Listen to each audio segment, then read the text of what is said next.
Como Oi, vocês estão? gente! Hoje estamos juntas aqui. Sim. Vamos chamar nosso convidado de hoje. E hoje a gente tem um tema super interessante. Porque muitas vezes a gente coloca como se fossem coisas distantes, como se autistas não tivessem senso de humor, ou como se autistas não pudessem consumir humor, quando na verdade isso não é real, né? Oi! Fábio, te mandei o convite. Sim, entra aí pra gente falar. Mas o tema hoje, nossa, eu tô super empolgada, porque é um tema muito legal, muito diferente do que a gente tá acostumado a ver. E com o Fábio, que é uma pessoa incrível. Sim, a gente já é fã. Sim. Estamos aqui tipo chats. Entra, Fábio! Fãs de verdade. Assim, eu acompanho o Fábio já tem mais de ano. E eu gosto muito do trabalho dele, de como ele consegue trazer os temas. Ele vai entrar aqui, vamos lá. Será? Acho que eu tô dando alguma coisa errada. Vamos ver.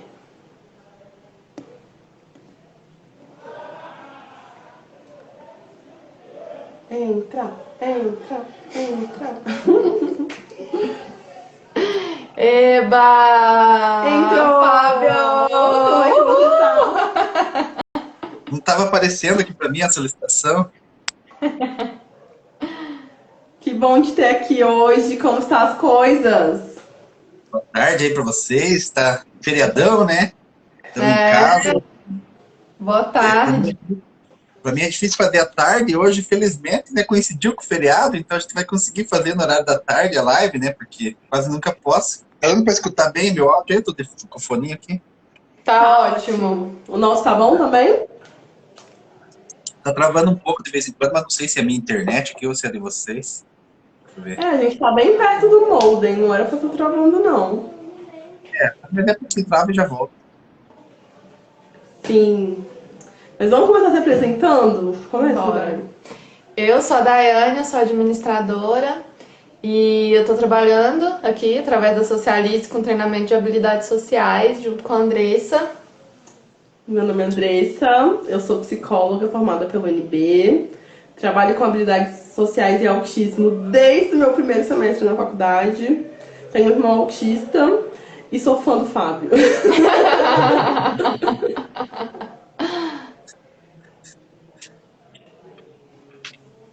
Bom, eu, para quem não me conhece, né? Peraí que travou tudo aqui. Voltou aí? A gente tá te ouvindo bem. Pessoal, comenta aí como é que tá. Vocês estão ouvindo bem? Tá travando? Mas pode falar, Fábio, a gente tá te ouvindo. Então, eu sou o Fábio, né? Conhecido aí como Asp Sincero. Eu trabalho aí na internet com humor, né? Essa abordagem do humor, mas explicando bastante sobre autismo, mostrando esse olhar aqui de dentro para fora, né? Que muitas vezes as pessoas têm uma curiosidade ou não entendem bem o que. Eu costumo brincar que a gente fala coisas que você não vai achar no livro lá, ou não vai achar em certas literaturas, porque tem coisas que só quem vive que sabe, né? E eu tento fazer esse trabalho aí para poder não só informar, como também divertir as pessoas, trazer uma leveza, né, e tudo mais. Acho que tá dando certo nesse tempo aí. Ai, que ótimo. E seu trabalho é muito bom, assim, leva conhecimento de um jeito muito diferente. A gente estava conversando aqui antes que quem conhece o autismo, quem tem contato, se conecta muito com o seu jeito de se comunicar, né? Que é pelo humor. Mas quem não conhece já tem um pouco mais de dificuldade. Mas é um jeito interessante e instigante de chamar a atenção para esse tema. Isso bem isso mesmo, chamar atenção. Eu recebo muitas mensagens de pessoas que às vezes não entendem direito a piada, mas aquilo desperta uma curiosidade nelas de saber, mas o que quer dizer isso, né? O porquê disso? Às vezes assuntos que não tratam muito abertamente, né? Claro, nós autistas não temos essa facilidade de tratar abertamente, até porque o nosso meio de socialização nunca é muito amplo. Então, às vezes, as pessoas não têm a oportunidade mesmo de entender certas nuances, né? Então, além de informar, desperta uma curiosidade. Muita gente vem me perguntar depois, mas o que é neurônio espelho? O que é essas coisas que a gente fala, às vezes, que as pessoas nem imaginam que tem a ver com autismo, né? Eu tava comentando com a Andressa que eu tinha um pouco de dificuldade quando eu comecei a ver a sua página, eu não entendia tão bem, mas agora eu já entendo e me divirto. Mas sim, eu tive essa dificuldade inicial também.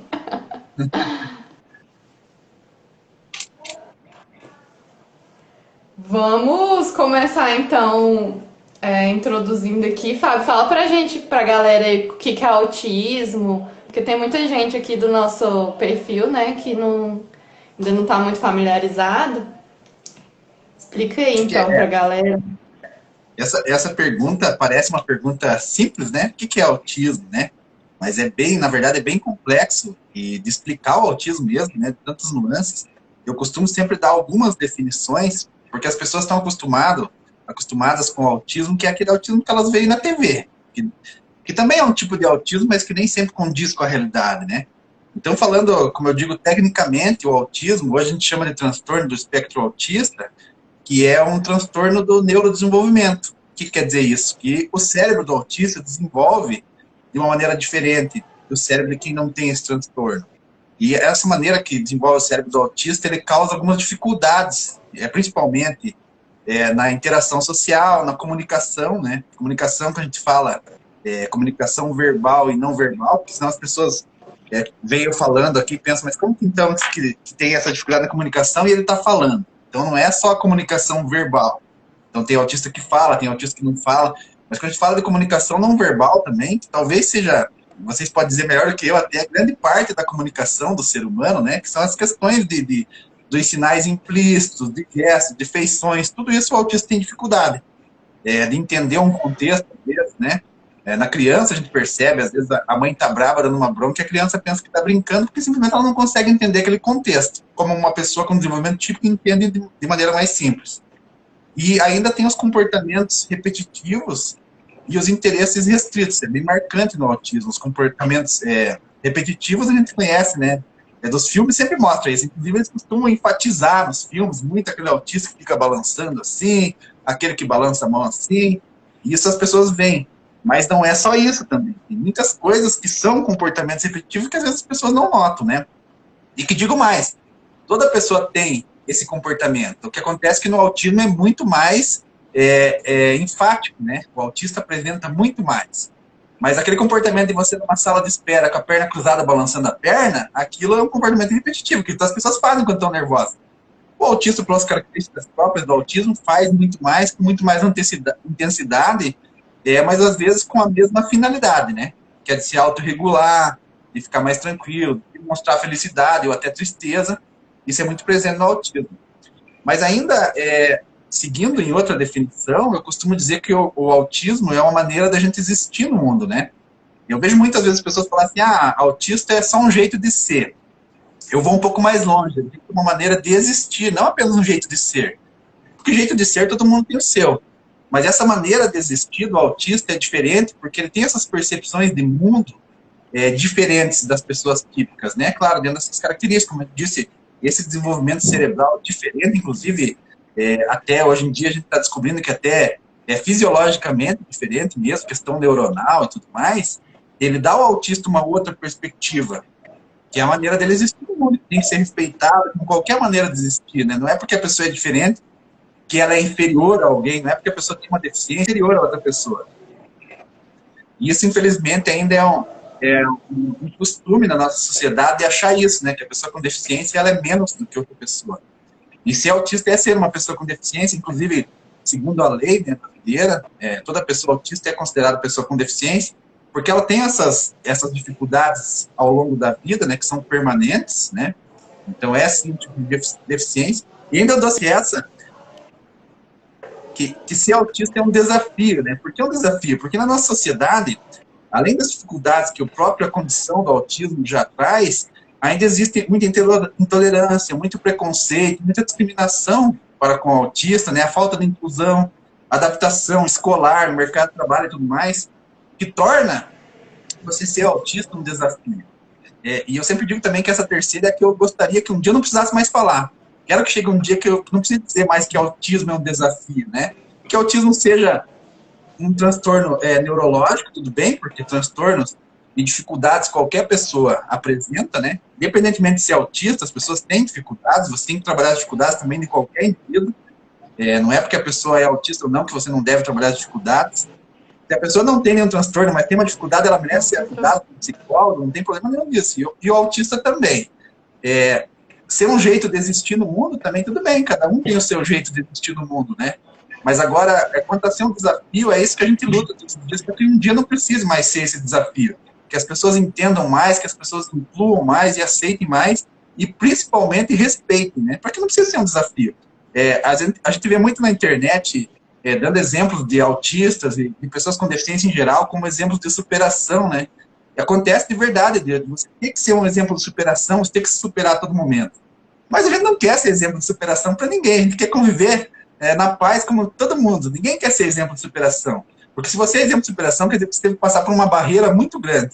E normalmente essas barreiras são impostas, não são da condição, né? Então, essa terceira definição que eu dou sempre é que eu espero que um dia que eu me pergunte eu não precise dar. Porque eu só dei a primeira e a segunda, mas ainda, infelizmente, a gente tem que dar essas 3 definições. Muito legal, assim, adorei o jeito que você abordou essas 3 definições, super interessante. E é uma coisa que eu vejo pouco, né? Geralmente a gente foca no critério diagnóstico dos manuais e esquece um pouco desse viés da realidade, né? Porque só os manuais diagnósticos não definem o transtorno nem a vivência do autismo. E essa questão da expectativa de inocência também tem se falado muito, né? Sobre tem sido um pouco uma polêmica.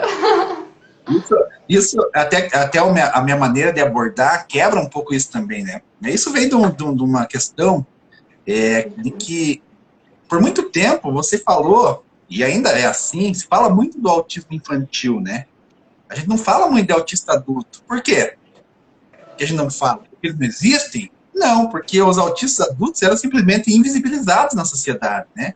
Eles não existiam de fato, porque quem falava de autismo eram profissionais ou eram pais de autistas. E tudo bem eles falar sobre isso, né? A questão é que não se ouviam os autistas adultos, até porque como eu disse, a gente não tem esse meio de socialização muito grande. Isso é inerente do autismo. Então, como é que eu vou falar para muita gente se eu não convivo com muita gente? Hoje em dia, com as redes sociais, mudou um pouco, os autistas adultos foram aparecendo, eu dentre eles, né? E daí as pessoas esperavam que quando eu aparecesse falar, quando qualquer outro autista adulto aparecesse falar, que eu fosse igual a criança que eles estavam esperando, porque eram os que eles estavam acostumados, com aquele autista criança. Inclusive, não tem profissionais quase que lidam com autistas adultos. E daí aparece eu, sendo sarcástico, fazendo piada, não apresentando essa inocência que eles esperavam. Como assim? Como que pode o autista não ter esse ser puro e inocente que todo mundo sempre pregou? Né? Você não então, existe, né? Não existe. Então, essas polêmicas existem e, felizmente, a gente vem quebrando isso. Não é fácil, né? Porque tudo que é instituído na sociedade é difícil de você mudar, não é do dia para a noite. Mas hoje a gente já tem a voz, a gente continua tendo a voz dos pais de autistas, das mães, dos profissionais, toda assim a sua importância. Hoje, felizmente, a gente tem a voz dos autistas falando e aparecendo para o mundo, assim, dizendo, opa, isso talvez seja assim, isso não é bem assim, né? E mudando um pouco os paradigmas, né? Sim, isso mesmo, maravilhosa sua colocação.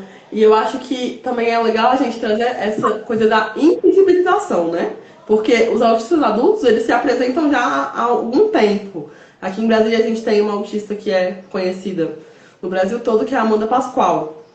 Já apareceu na televisão, já fez várias coisas. E é super interessante como todas as vezes que eu fui em um evento que ela estava, sempre tinha alguém na plateia que, mesmo que não falasse diretamente a ela, mas aqueles cochichos, né? Ah, não é autista nada, olha só como ela faz isso, como ela faz aquilo. Então a gente sempre tira da caixinha do autismo quando a pessoa não cumpre com algumas expectativas que não estão ligadas ao diagnóstico. É puro preconceito, é pura ignorância. Preconceito e ignorância estão muito ligados, né? E as pessoas, elas costumam medir pela sua régua, como a gente diz. Então, o que ela acha que é autismo, ou ela conhece um autista, a gente vê até profissionais falar isso, eu já atendi um autista uma vez, ele não era como você. E as pessoas julgam. E esse paradoxo existe muito. Quando você aparece adulto e autista, eles esperam que você tenha uma certa incapacidade, né? Quando você demonstra que você não é incapaz, porque deficiência não é sinônimo de incapacidade, né? Deficiência é um sinônimo de uma certa dificuldade, mas não de incapacidade. E quando você mostra que você não é incapaz, aí as pessoas duvidam do teu diagnóstico. Quando você comprova o diagnóstico, elas duvidam da tua capacidade. Então, esse paradoxo na vida do autista adulto existe sempre. Isso pode ser autista leve, moderado ou severo. As pessoas sempre esperam que você vá se comportar, sempre não, né? As pessoas que desconhecem, elas esperam que você vá se comportar como o autismo que elas conhecem. E o autismo, como você disse, cada autista é uma pessoa diferente. E por ignorância, por desconhecer mesmo. As pessoas acham que questões que são comuns no autismo, ou que são sinais comuns no autismo, são critérios para a pessoa ser autista ou não. Isso é uma confusão que, como eu disse, de volta, até profissionais fazem. Quantos relatos eu recebo dizendo assim, eu fui no psiquiatra ou no neurologista e ele me disse que eu não posso ser autista porque eu olhei nos olhos dele. Ou ele me disse que eu não posso ser autista porque eu casei, porque eu trabalho. Então, quer dizer, isso são sinais que são comuns no autismo. É comum que um autista não olhe nos olhos. Mas é critério para diagnóstico? Nunca, né? E isso é uma questão muito grande. E as pessoas, então, esperam que nesses poucos sinais, nesse pouco conhecimento que elas têm de autismo, sendo profissionais ou não, que elas consigam identificar quem é autista, não é pior. Em 2, 3 minutos de fala, às vezes, né? 2, 3 minutos de convivência, o que é pior ainda, né? Sim, isso mesmo. Acho super interessante esse caminho que a gente está entrando, assim, de sinais, critérios diagnósticos, sintomas comuns. Só que eu acho que a gente ainda vai além, né? Porque se eu tô pensando que porque não olha nos olhos, pode ser autista, porque olha, autista é porque algum conhecimento eu já tenho. Eu já fui atrás de alguma coisa. Ainda não tá 100%, ainda tô nesse processo, mas já fui atrás. Mas eu tive já tiveram vários acontecimentos com profissionais especificamente. Mas teve um que tem pouquíssimo tempo, de uma professora que falou que já trabalhava com autismo há mais de 20 anos. E ela me falou que autistas não têm empatia. E aí eu fiquei aquela coisa, né? Meu Deus do céu, vou morrer, vou infartar ou vou matar alguém. Respirei fundo, tentei conversar. E aí eu trouxe, mas em todos esses 20 anos, nenhuma das pessoas que você atendeu tinha empatia? Ela, não. E mais, eu fiz pós-graduação, especialização, não sei o que lá, não sei o que lá. E eu sei disso. E eu acho que assim, é ainda mais grave, né? Essa pessoa foi atrás de conhecimento, mas ela não conseguiu conhecimento, ela conseguiu mais preconceitos. Para fortalecer a que provavelmente já tinha. Quando você vai atrás de conhecimento, tem um viés também teu próprio, né? Que se você não estiver disposto a abrir a cabeça, fica difícil. E muitas pessoas que falam assim, eu tenho conhecimento sobre autismo, ou eu trabalho com autismo, na verdade, elas têm conhecimento sobre um autista ou sobre o autista, e eu trabalho com autista, que é diferente de você ter conhecimento sobre autismo e trabalhar com autismo. Você mesmo tem um irmão que é autista. Se você não fosse uma profissional que você traz para estudar o autismo, teu conhecimento de autismo que você teria seria baseado no autista, que é só uma pessoa, né? Então, e outra coisa que tem, fora do autismo, as pessoas entenderem os conceitos, né? Quando você diz que um autista não tem empatia, aí não é nem do autismo que você não entende, você não entende o conceito de empatia. Como é que você vai julgar que a pessoa tem ou não algo que você não entende, né? Então, o estudo, como a gente sabe, do autismo é complexo mesmo. Às vezes a pessoa falta um direcionamento, mesmo ela indo atrás de informações, você vai encontrar informações, não só na internet, em artigos científicos, dizendo autista não tem empatia. Por quê? Porque a pessoa não definiu empatia. O que é empatia, né? A gente sabe hoje, se você for estudar empatia, que existe empatia emocional, empatia cognitiva, e tudo mais, na qual o autista tem um problema maior, também já se sabe, mas você vai pegar muita coisa dizendo assim, não tem empatia, ponto. Não abordou aquele assunto a fundo. E a pessoa, às vezes, está baseada num artigo que não é um bom artigo, onde ela não soube procurar uma boa fonte. E isso acontece, a gente vive numa sociedade, e o momento mostra muito isso, que é muito assim, tem muita informação, de qualidade ou não, mas as pessoas não sabem onde procurar informação de qualidade sobre os assuntos, né? E não é porque é profissional que é cientista, que entende o método científico, que sabe pesquisar. É outra confusão. A pessoa pensa que todo médico é cientista, não é. Todo psicólogo é cientista, não é. Né? Então, são vários pontos aí que complicam isso. Mas, às vezes, o que complica mais não é nem isso. A pessoa, então, achou, se baseou naquilo, você falou com ela, e mesmo assim a pessoa prefere daí não abrir a cabeça. Você falou, não, não é bem assim. Daí a pessoa fala, não, é assim porque eu trabalho e porque é assim. Daí, esse é o maior problema do ponto de vista, né? Sim, essa rigidez, né, que a gente coloca tanto como sendo uma característica dos autistas, e que a gente se vê muitas vezes em posições assim, ou vê outras pessoas em posições assim também. Eu sempre falo isso, né, que as pessoas, e é uma característica mesmo do autista, essa rigidez de comportamento, a rigidez de pensamento, né, é uma característica bem marcante. Mas às vezes os profissionais têm uma rigidez tão grande, eles têm uma resistência à mudança que fica parecendo que os rígidos são eles, né? E a gente realmente vê muito isso, essa insistência, às vezes, dos profissionais. E esse dia me questionaram numa palestra que eu estava dando para um pessoal que era da medicina. E falaram assim, eu estava falando assim, não, porque o autismo é uma condição, não é uma doença, explicando as características e tudo mais. E falando desses critérios diagnósticos, dos sinais. Aí sempre tem aquele mais espertalhão que já ergueu a mão e falou assim, mas se está no CID, como é que não é uma doença? Daí eu pontuei outros CIDs. Tem um CID, por exemplo, que diz assim, eu não vou lembrar o número agora, mas um CID que diz assim, aparência estranha, indivíduo com aparência estranha. Isso é uma doença? Não é. Tem um CID que tem isso. Então as pessoas pensam que porque está lá, devolve uma rigidez de pensamento, né? Ou está lá no DSM, como é que não é? O DSM é o Manual Estatístico e Diagnóstico de Transtornos e Doenças Psiquiátricas. Está no DSM. No DSM, até pouco tempo, até edições anteriores, homossexualidade estava lá como doença.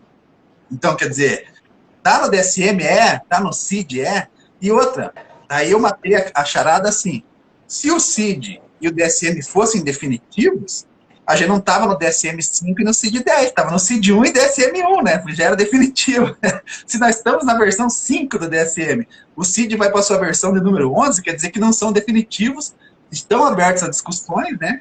E a mudanças, né? Então, a sociedade muda, a ciência evolui junto, evolui tudo, todo mundo evolui junto, né? A gente não pode ficar estagnado falando é isso e pronto e acabou. E as pessoas têm essa rigidez, né? Sim. E aí, só, de novo, né? Sempre explorando um pouco mais. As pessoas pensam muito em autismo como doença e a gente sempre pontua que é um transtorno. Mas eu acho importante trazer a diferenciação. A doença, ela é uma alteração biológica que gera danos. E aí a gente tem que agir com medicamentos, com terapias, com intervenções para curar essa doença ou para minimizar os sintomas, se é uma doença crônica. Nos transtornos, não, a gente vai estar falando de diversidade de funcionamento neuronal cognitivo. E aí, ser diferente não é um problema necessariamente. Como você bem colocou, o autismo está dentro das deficiências porque há dificuldades, mas dificuldades que podem ser superadas comportamentalmente. Mas o funcionamento cognitivo, neural, como ele pensa, como ele processa o mundo, nunca vai mudar. Não importa o que você faça. E isso não é porque ele está doente, é só porque ele funciona de um jeito diferente. E a gente tem isso em várias coisas. Por exemplo, vou partir para um outro universo. Eu tenho um sistema de computador Windows e tenho o Linux. São sistemas completamente diferentes. Mas um é defeituoso e o outro não é? Não, eles só são diferentes. E é a mesma coisa. Indo mais longe nesse conceito que você abordou muito bem, indo muito mais longe ainda, assim, o que a gente tem hoje como processo de saúde e doença, o que seria definido como saúde, porque para entender a doença a gente tem que entender o que é saúde, né? Saúde, então, segundo as próprias definições da Organização Mundial de Saúde, é um completo bem-estar social, né? Físico, né? Biopsico e social, então biológico, psicológico e social. Então, você simplesmente reduzir o autismo a uma doença ou não, não é. A gente já tem isso como certo. O que acontece, em certos momentos, isso não só da vida do autismo, mas de qualquer pessoa, aquilo pode estar te causando mal-estar nesses 3 âmbitos, bio, psíquico e social, que você pode estar doente, né? Não porque o autismo está te deixando doente. Aquele momento você não está bem, você está com os seus sinais, a tua falta de socialização está te causando mal, você acaba tendo depressão. Então, claro, você está se sentindo doente, né? Porque também é muito raso eu chegar aqui e só falar assim, autismo é só um jeitinho de ser. Eu mudo, né? Eu sempre falo que é uma maneira de existir. Aí eu falo, autismo é só um jeitinho de ser. Aí tem aquele pai que está com o filho em casa, que é autista severo, grau 3, e que está tendo 25 crises de epilepsia por dia. Daí você vai falar que é só um jeitinho de ser. Ele vai se ofender, vai querer me bater, né? Aquele pai que o filho nunca foi convidado para uma festinha de aniversário, né? E eu falo assim, é só um jeitinho de ser. Então ele não vai aceitar tão bem essa ideia. Então é um conceito bem mais amplo. E claro, não é por causa que não é uma doença, como você disse, que você não vai atrás de auxílio. Como eu já disse, qualquer pessoa que tem qualquer dificuldade merece o auxílio, merece a ajuda profissional, inclusive, né? O autismo está rodeado de muitas comorbidades e condições coexistentes, que às vezes são os maiores problemas dentro dessa condição. Você tem a depressão muito ligada ao autismo. A depressão, óbvio, que é uma doença que tem que ser tratada. Às vezes você tem o TOC, né, o transtorno obsessivo compulsivo, que te causa um mal que você tem que tratar. Tem várias outras questões, transtorno bipolar, que você acaba te atrapalhando no desenvolvimento da vida. Então você tem que tratar. Então, às vezes, muito do que as pessoas pensam que está tratando, que é o autismo, não é o autismo. São as condições relacionadas, condições coexistentes, e as pessoas levam em cara aquilo como autismo, e não é. Não é aquilo que está te afetando. E além disso tudo, indo mais longe ainda, sempre a gente vai ampliando os nossos horizontes, indo pelo conceito social de deficiência, pelo conceito social de doença, e não apenas pelo conceito médico, você tem as barreiras que não são do autismo. Muitos dos problemas do autismo estão relacionados à intolerância da sociedade, às barreiras de atitudes, barreiras arquitetônicas mesmo, também, quando você vai num ambiente que não é propício para receber o autista, e é direito da pessoa ter essa acessibilidade, como qualquer outra deficiência. Então, muitas coisas que são problemas no autismo também são do âmbito geral, e não do autismo em si. Então, cada vez que você vai indo mais longe, você vai vendo que os problemas que tem no autismo não se referem só à condição de autista. É muito mais amplo do que isso. Com certeza. E assim, quando a gente vai falar de deficiência, a gente sempre toca nesse ponto, né? Que a deficiência por si só, o diagnóstico, a questão, não é o problema. O problema é o meio. É tudo que está acontecendo para além do transtorno, para além do sintoma, né? Então, por exemplo, uma pessoa com dificuldade de mobilidade, ela pode ter uma vida completamente normal, se ela tiver espaços que facilitem o ir e vir dela. Se ela chega, vai fazer entrevista de emprego num prédio que não tem elevador, e a entrevista é no 3º, no 5º andar, ela já está ali impedida. E aí a deficiência se mostra, mas a deficiência não é dela, é do espaço. Se ela vai conversar com uma pessoa capacitista, que pensa que por ela não ter essa questão de locomoção, ela não é capaz de fazer uma série de outras atividades, a deficiência, de novo, não está nela, está na consciência dos outros. E com o autismo é a mesma coisa. Tem os sintomas, tem as questões, que muitas podem ser trabalhadas e desenvolvidas, mas a dificuldade sempre está no outro. No que o outro vai entender, no que o outro vai pensar, em como o outro vai receber, se o outro vai entender essa comunicação ou não, se essa pessoa vai ter o apoio que ela precisa se comunicando do jeito que elas comunicam ou não. Porque o que eu recebo muito são autistas não falantes, que aí a principal angústia dos pais é: será que ele vai falar? Porque amanhã ou depois eu não estou aqui? Alguém vai entender o que ele diz? E a questão ali não é o autismo. É a compreensão dos outros sobre as necessidades dele. Porque se eu tenho essa compreensão feita, a deficiência diminui. As dificuldades diminuem. Esse é exatamente o conceito social de deficiência. Quando você acabar com isso tudo que você falou são barreiras, né? Quando você acabar com todas essas barreiras, acabou-se a deficiência. Quando as pessoas todas tiverem condições de equidade, não de igualdade, acabou a deficiência, não existe mais deficiência. A gente está longe disso ainda, por isso que a gente chama a pessoa com deficiência, porque ainda a gente está muito longe de acontecer isso, né? Mas um dia, quando acabarem essas barreiras, e eu acredito que a gente possa chegar a esse dia, acabaram-se as deficiências. Então esse é o conceito social, justamente. Maravilhoso. Agora, depois desse parênteses, dentro de parênteses, dentro de parênteses... Combina aqui com o que a Regiane tá falando, né? Sim, a Regiane trouxe um comentário já tem um tempo. Lê pra gente, Thay. Ela tá falando que é o que ela mais deseja, respeito e empatia. Ela tem muito medo do futuro do filho dela, que já tá dando início em bullying na escola. De Você novo, vê, medo. de volta um problema externo, o autismo, que não tem a ver com o autismo, né? Bullying, né? O autista tem culpa dele receber bullying? Não tem culpa nenhuma, né?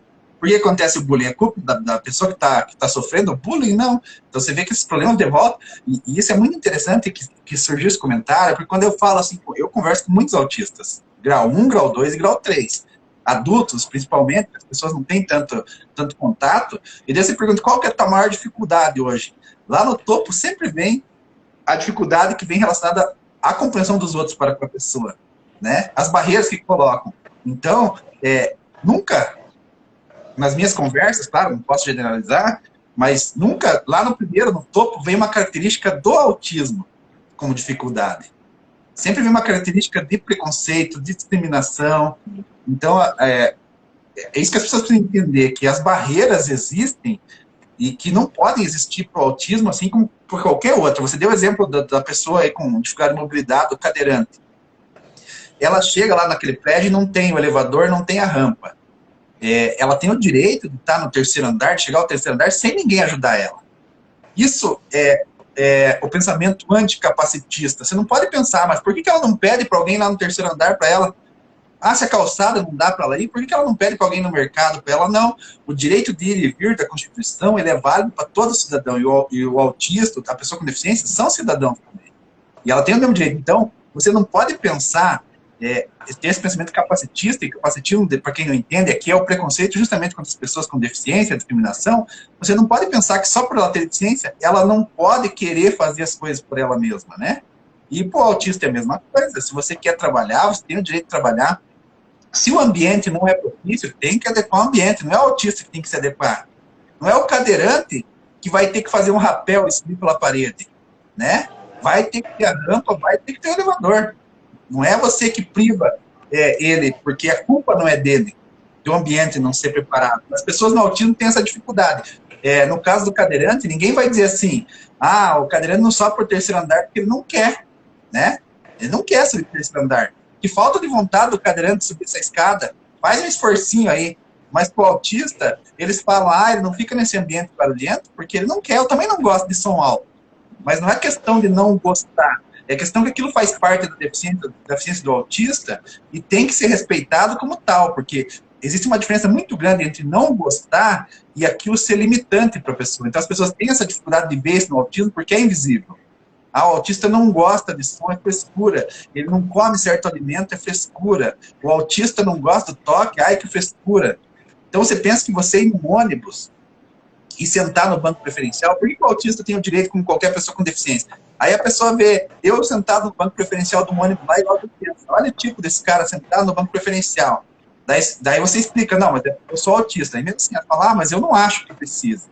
Mas você pensa que não é meu caso, eu não tenho tanta sensibilidade ao toque assim, mas uma pessoa autista que não suporta o toque de outras pessoas, principalmente desconhecidas, num ônibus lotado, onde está passando todo mundo tocando nele, ele sentar no banco preferencial não tem a ver com mobilidade, não tem a ver com cansaço, mas tem a ver com o fato de que se ele ficar de pé encostando em todo mundo, ele não vai poder pegar aquele ônibus, ele vai ser incapaz de pegar aquele ônibus. E você não pode pensar assim, então, que não pega um táxi. Não, ele tem o direito de pegar o ônibus com qualquer pessoa. A pessoa autista tem o direito de ir aonde ela quiser, como ela quiser. Não é você que escolhe. Quando você acha que você pode escolher a maneira da pessoa se locomover, a maneira que a pessoa tem que chegar nos locais, isso é preconceito, é capacitismo. E a pessoa autista tem o direito como qualquer outra pessoa. Então, são essas nuances que às vezes não entendem, mas o problema não é não entender, como eu sempre digo. O problema é que as pessoas julgam sem entender. Quando você tem um direito, quem pode abrir mão desse direito é só a própria pessoa que o possui. E se tem aquele direito, pode ter certeza que houve muita briga por trás, houve muito estudo por trás, né? Então não é você que vai dizer assim, eu não acho que o autista precise de um banco preferencial, de uma fila preferencial. Porque você não entende. As pessoas aceitassem que elas não entendem, já é um grande passo. E te garanto que num país como o nosso, Brasil, nunca vem de graça o direito. Teve que ter muita briga, muita explicação, muita luta, e daí quando você consegue tudo isso, vem um cidadão que não entende nada e julga. Ele não merece, ele não precisa, ele não tem que usar isso. Então esse é o grande problema da sociedade, não é não conhecer, porque o conhecimento a gente vai levando devagar, Mas o problema é que as pessoas com pouco conhecimento, elas têm muito julgamento. E isso é da sociedade em geral, e é uma coisa que a gente tem que se policiar para não fazer, né? Sim, muito sim. Super sim. Sim, vamos lá.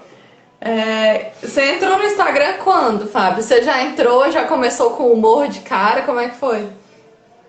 Quando eu entrei como Asco Sincero, já foi direto pro humor. Porque, por incrível que pareça, eu não usava muito redes sociais, porque, de volta, quando você fala sociais e autismo, não combina muito, né? Então, eu resolvi, lá por 2018 que eu resolvi entrar, porque vendo nas informações sobre autismo, tem muita coisa boa, como eu disse, e muita coisa não tão boa. Geralmente as informações boas, ou principalmente naquela época, as informações boas não estavam onde a grande massa pegava, né? Tem informação boa, se você for procurar no artigo científico, se você for procurar em meios em revistas científicas, você tem muita informação boa.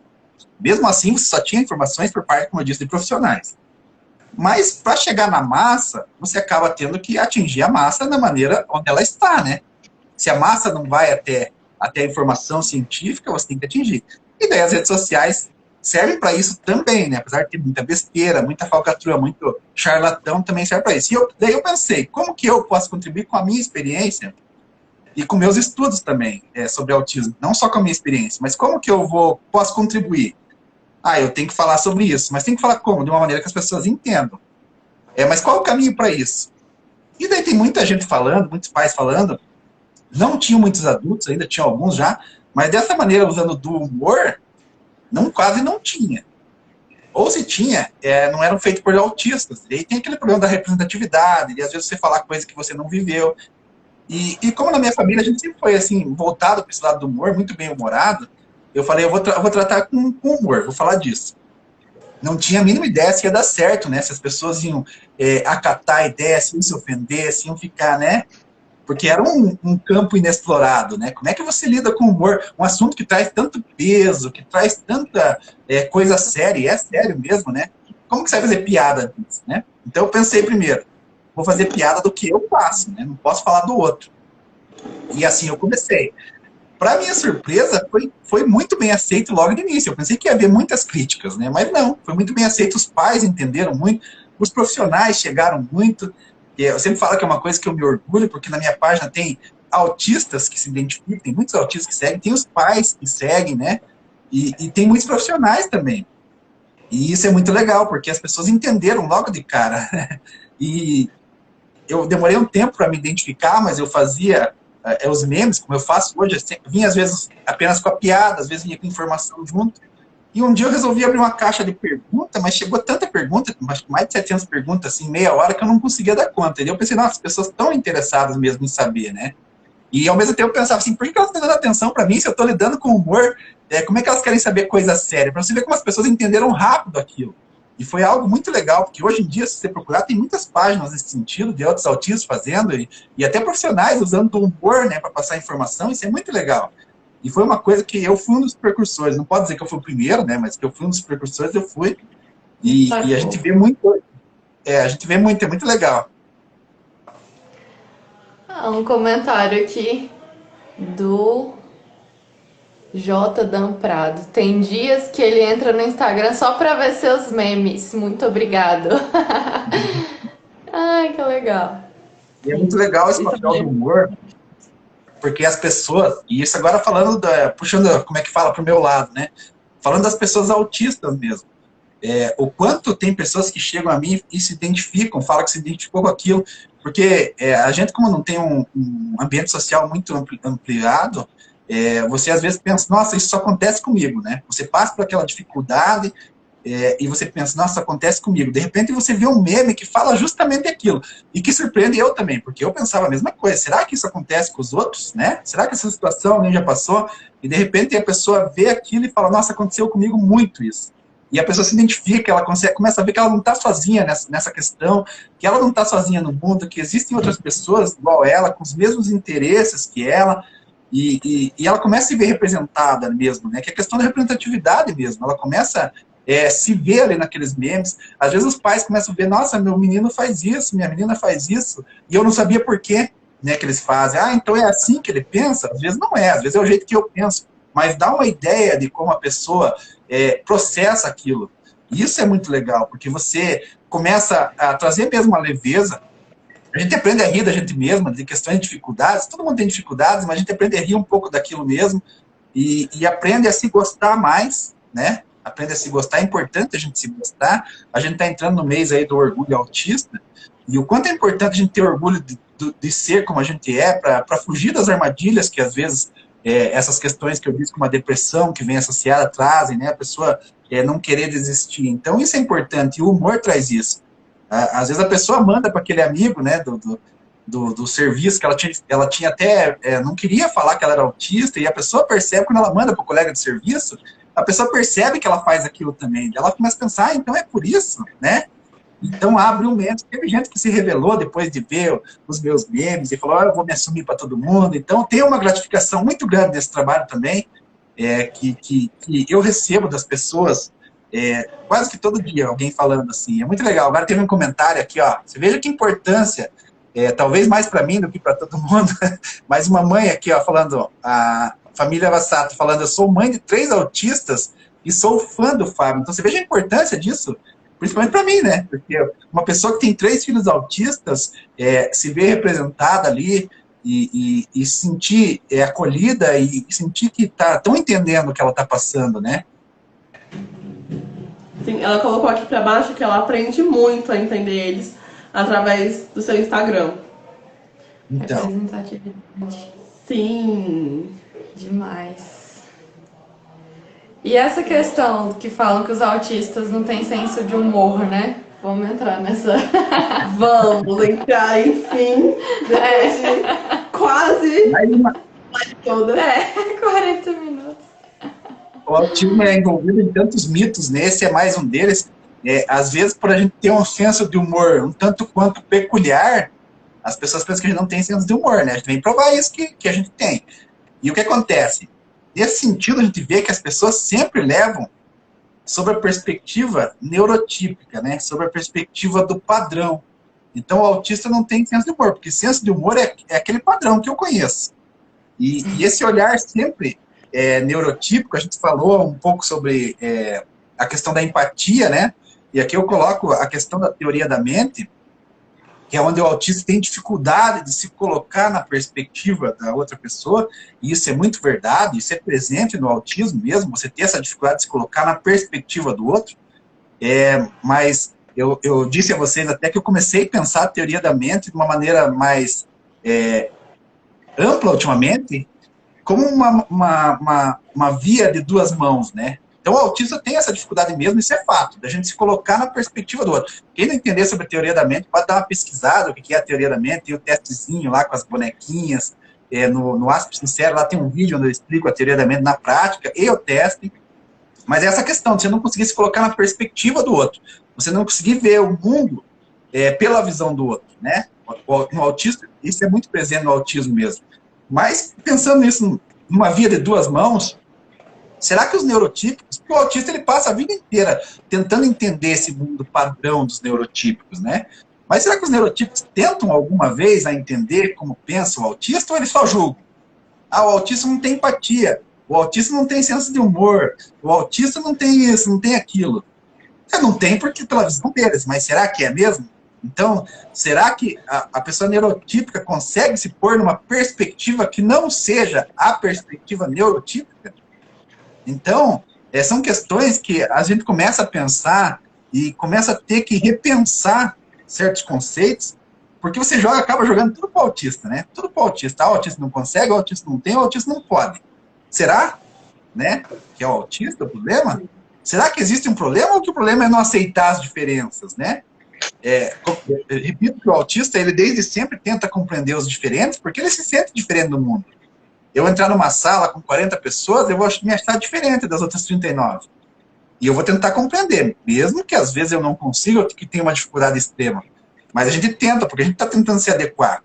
Mas e se essa tentativa de adequação fosse dos 2 lados? Né? Se enquanto eu estou tentando me adequar a um padrão neurotípico, se os neurotípicos estivessem tentando se adequar ao meu jeito de ver o mundo, ao meu jeito de existir, será que não facilitaria esse caminho? Mas não, a gente não vê isso. É outra barreira que a gente tem, que muitas vezes são barreiras atitudinais, que joga tudo para o autista. O autista se vire, né? O autista que tem que fazer terapia para não parecer autista, o autista que tem que tomar remédio para não parecer autista. Mas será que é um problema eu parecer autista? Será que é um problema para mim ou é um problema para os outros, que não aceitam, que acham esquisito? Isso é uma coisa para os pais pensarem também. Quando eu vou fazer uma terapia com meu filho, quando eu vou buscar um tratamento, o que eu quero com esse tratamento? Eu quero que meu filho seja menos autista? Sinto muito, ele não vai ser. Você vai perder dinheiro, vai perder tempo, vai se frustrar.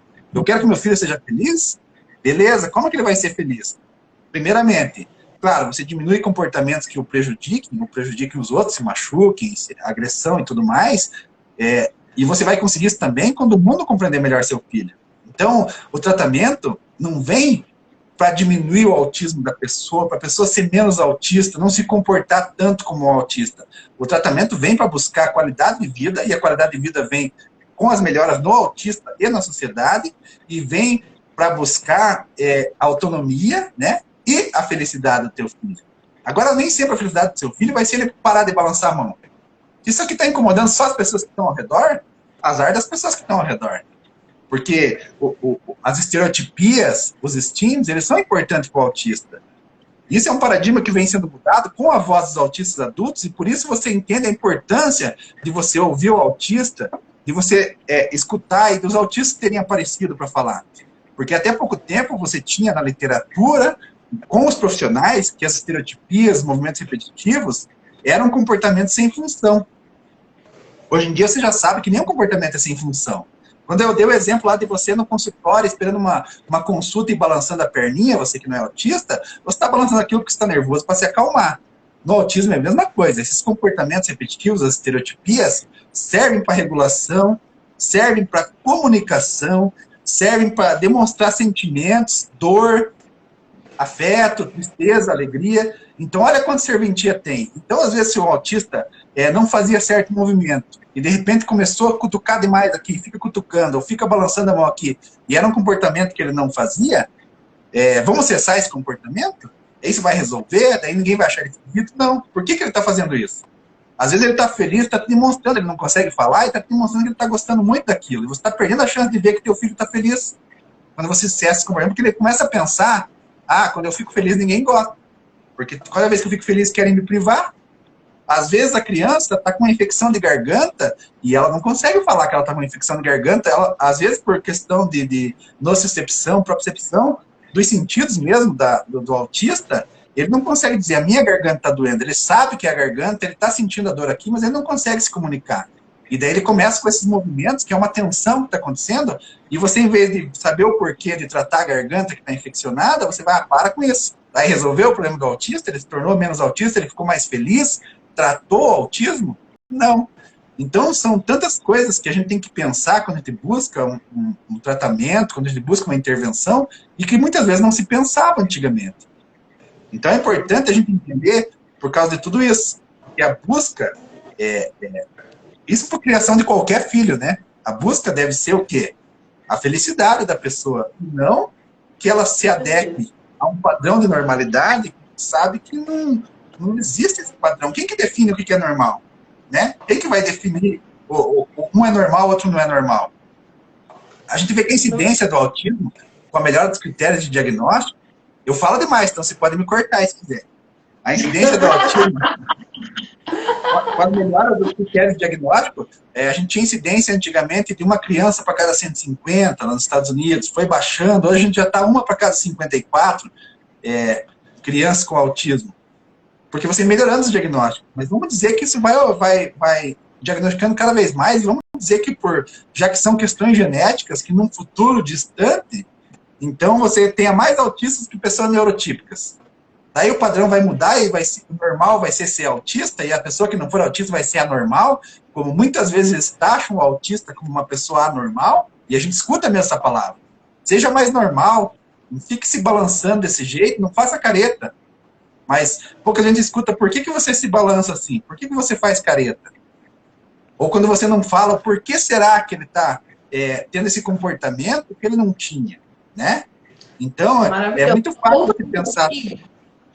Oi? A Cassiane, só voltando um pouquinho no assunto que você trouxe, super interessante sobre as terapias, a Cassiane comentou: meu filho faz terapia, mas que dê autonomia a ele, pois eu não sou eterna. E é exatamente isso, porque às vezes quando a gente fala da terapia, né, que não é pra deixar de ser autista, não é pra tornar mais normal, alguns pais falam, então eu não preciso pagar terapia? Então eu posso deixar ele, tem só na escola, em casa, tá tudo certo?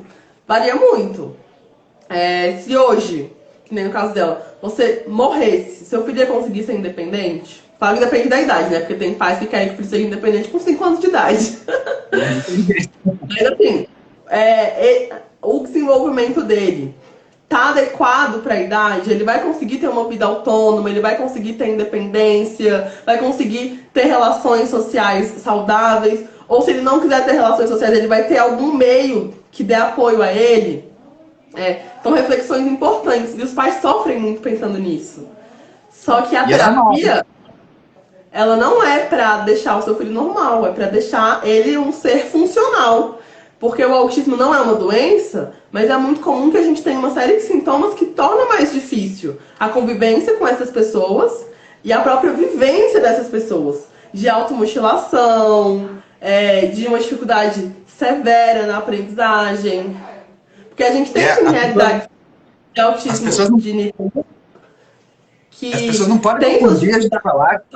As pessoas não podem confundir a gente falar que não, que a terapia não serve para tratar o autismo em si, com não procurar auxílio, com então não tem que tratar. Não, é justamente o contrário. Todo mundo tem que tratar. Todo autista precisa de auxílio independente do grau. E a palavra-chave é a que você falou mesmo, a autonomia. É isso que você busca. Porque você quer que seu filho, é bem isso, você quer que seu filho consiga ser autônomo no grau máximo que ele consiga. E quando você fala em autonomia, você não pensa nem só na terapia. Porque você falou que é muito importante falar sempre de todos os graus de autismo, grau 1, grau 2, grau 3, porque tem pessoas no grau 3 de autismo que nunca vão conseguir essa autonomia em que eles se virem sozinhos, né? Isso é uma realidade, não adianta você querer esconder. E essa mãe, esse pai, vão um dia morrer também e não vai ficar para sempre lá. Então, como é que você faz para essa pessoa que não vai? Então, quando você pensa em autonomia, além de terapias, você pensa em políticas públicas que vão tratar de ter casas de apoio para autistas idosos, né? Que não, se você não pensa em autista adulto no Brasil, há pouco tempo você pensava em crianças, imagina os idosos. Então, isso tudo tem a ver com autonomia, porque não adianta você esperar, é o que a gente espera, é o que todo mundo espera quando você faça uma intervenção, que você vai conseguir autonomia total. Mas não é a realidade, e é importante a gente saber que não é a realidade. A autonomia, eu digo sempre que toda pessoa autista, ela pode, com o auxílio das intervenções corretas, alcançar o máximo do seu potencial. Nem sempre esse máximo vai ser o que eu idealizei, o que eu espero, mas todas conseguem alcançar seu máximo. Às vezes o máximo para um vai ser que ele vai trabalhar, ele vai fazer mestrado, vai fazer doutorado, e vai ser super bem sucedido na carreira, vai casar e ter filho. O máximo para outro, ele vai conseguir terminar o primeiro grau, ser um excelente mecânico, o melhor mecânico da cidade, o outro vai conseguir ser o melhor pintor da cidade e vai conseguir se virar com isso. O máximo para o outro talvez seja ele conseguir apenas dizer quando está com fome, se alimentar sozinho, né? Que já é uma autonomia gigantesca. Ele vai conseguir amarrar o cadarço e tomar banho sozinho.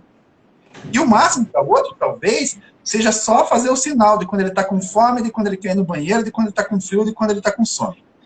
E dentro de todas essas autonomias que você conseguiu, você tem que ter manobras para que a pessoa possa continuar vivendo, sobrevivendo e tudo mais.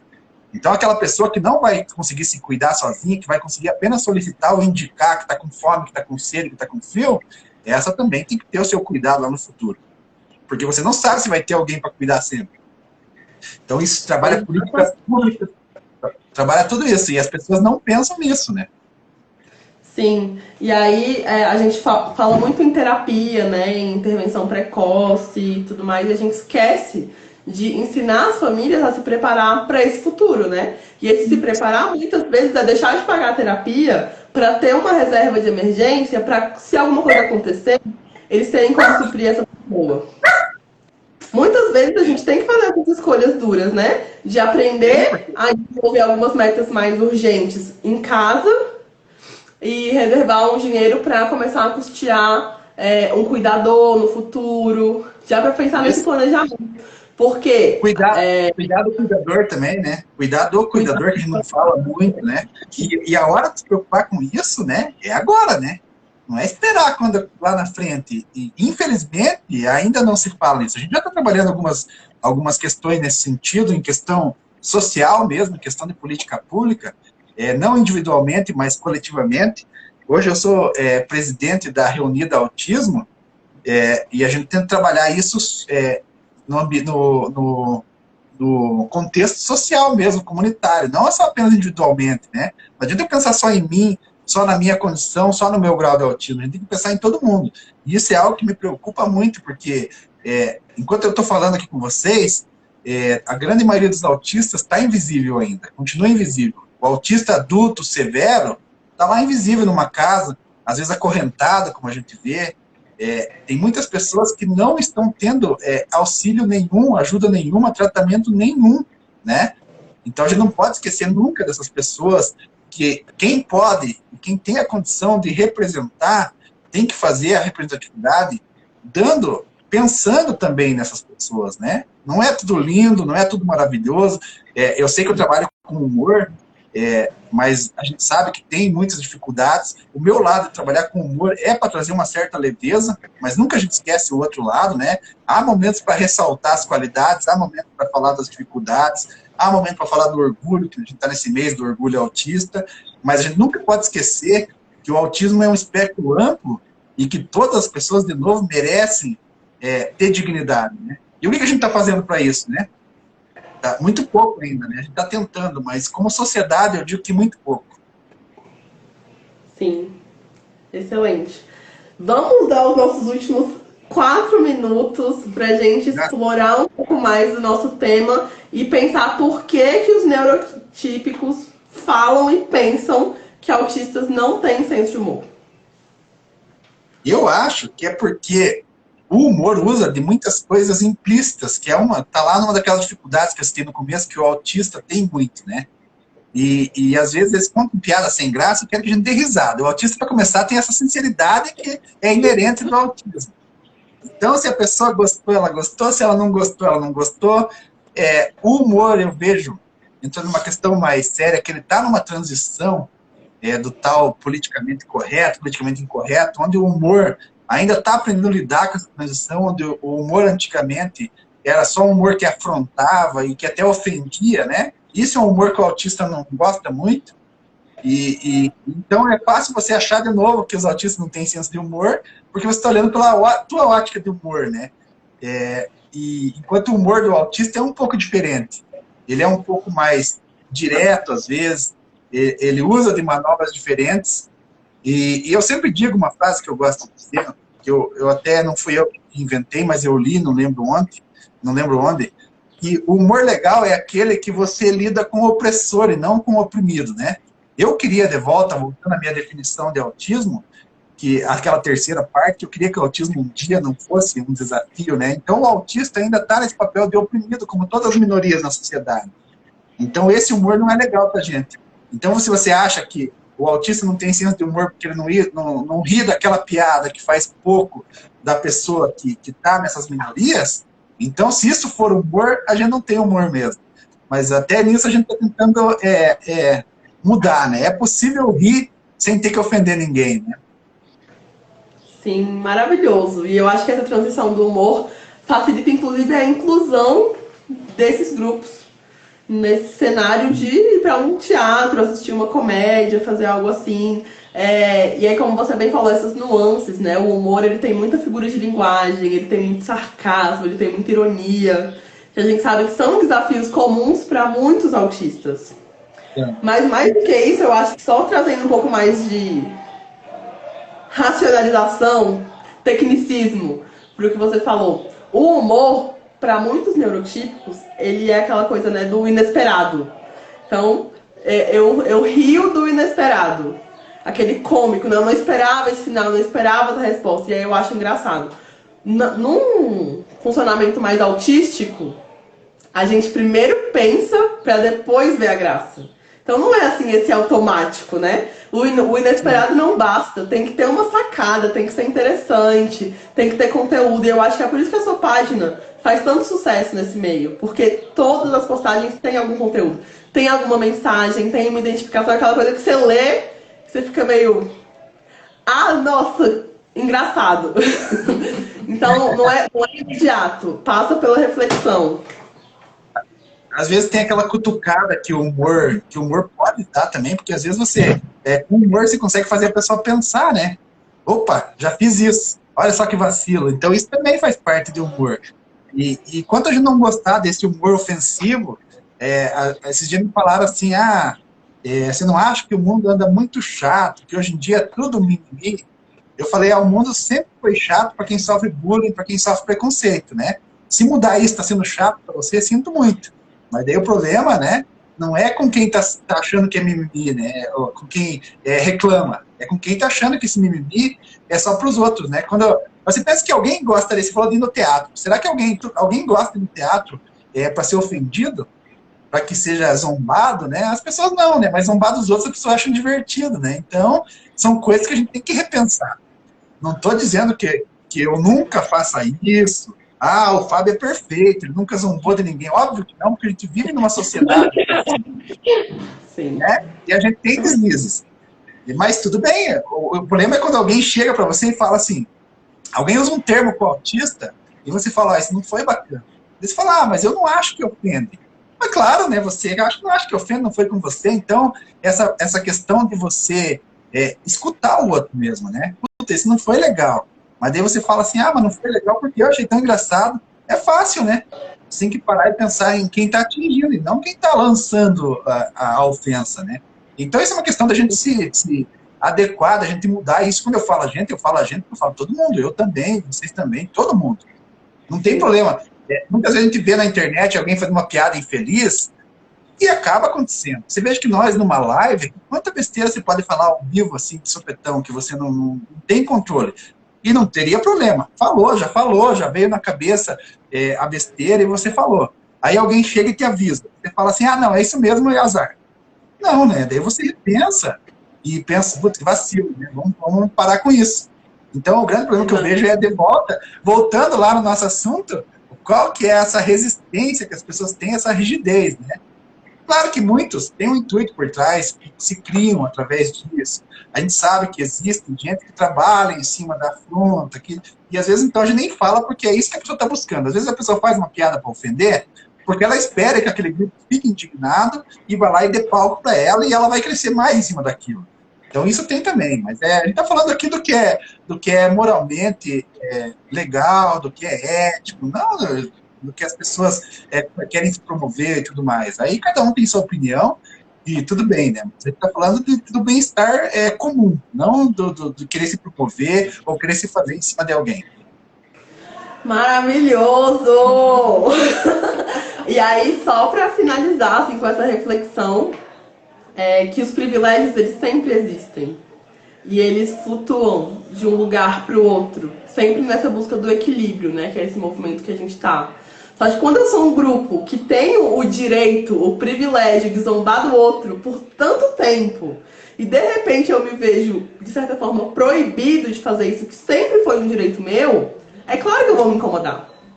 Então eu vou chamar o pessoal de mimizento, de chato, de fresco, de sensível, porque o meu direito, que era o de zombar, eu não tenho mais. E claro que isso me chateia.